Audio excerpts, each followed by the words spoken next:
Hello, this is George Weigel speaking to you from Washington, D.C.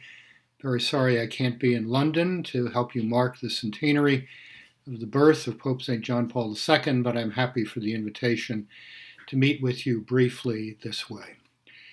As John Paul's biographer, I've been asked on many, many occasions all over the world, how was it that he had the extraordinary impact he had on people living in a remarkable diversity of situations? There are a number of answers to that. He was a first-class intellectual. He was a polyglot who could speak to people in their own languages. He was an experienced pastor.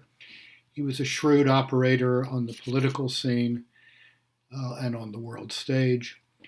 He was someone who demonstrated with his own life the depth of his convictions about the dignity of the human person. He had indeed witnessed to that in his own blood, surviving the assassination attempt of May 13th, 1981, which was certainly a result of his advocacy of fundamental human rights throughout the world, but especially behind the Iron Curtain.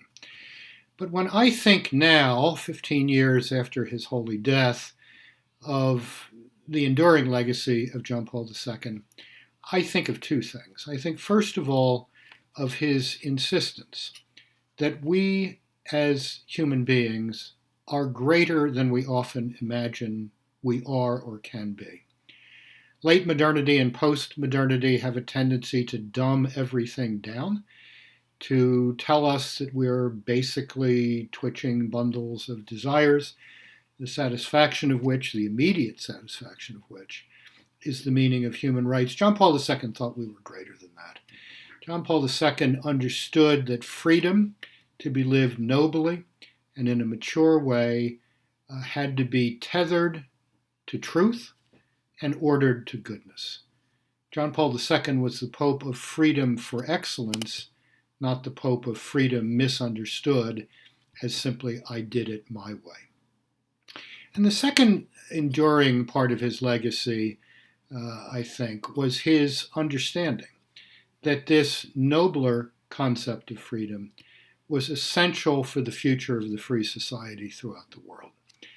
In his groundbreaking encyclical Centesimus Annus of 1991, he described the free society of the 21st century as being composed of three interlocking parts: a democratic political community, a market or free economy, and a vibrant public moral culture. He understood that it was the third part of the triangle, the public moral culture, that was the key to the vitality of democracy and the free economy. It takes a certain kind of people living certain virtues to make democracy and the market work so that the net result is genuine human flourishing, social solidarity, and the advance of the common good.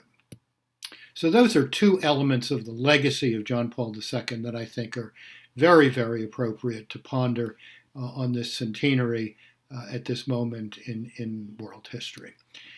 I would finally note that he was able to have the impact that he did, not simply because of his intellect or his charm or his breadth of experience.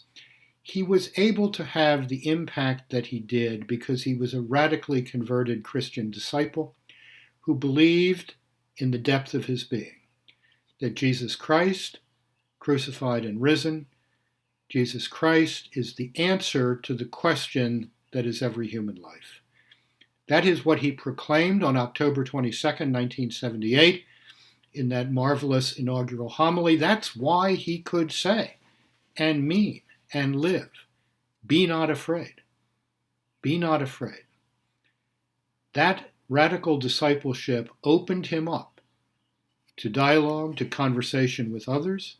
It also empowered him to challenge the Catholic Church of the 21st century and the third millennium to rediscover its evangelical and missionary essence and to become once again a communion of disciples in mission, in which every Catholic understood themselves to be baptized into a missionary vocation, and every Catholic understands that every place is mission territory.